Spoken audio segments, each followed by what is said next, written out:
semua, Assalamualaikum. Cantik kan pemandangan burung-burung terbang? Hebat ciptaan Allah. So today we will learn part of bird body. Now let's start. Repeat after me, okay? Head, kepala.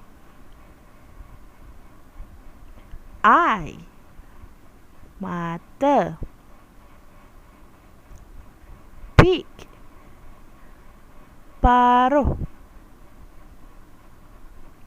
Body, badan. Wings, kepak. Feather, bulu pelepah. Tail, ekor. Leg, kaki.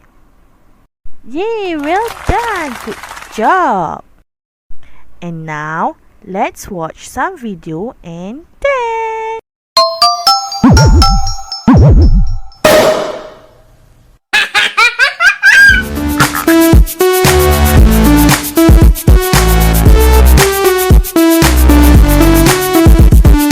Birds have beaks, but they don't have any teeth. Flying high in the sky, and they can walk on 2 feet. Birds lay eggs and are warm-blooded creatures. They have backbones and they are covered with feathers. Birds say tweet, tweet. Birds say tweet, tweet. Birds say tweet, tweet. Birds say tweet, tweet. Birds say tweet, tweet. Birds say tweet, tweet. Birds say tweet, tweet. Birds say tweet, tweet. Move like a bird. Move like a bird. Move like a bird.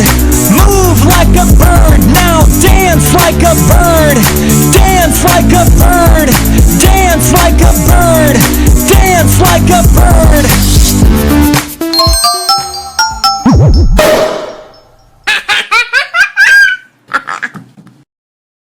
Okay guys, thank you. Bye.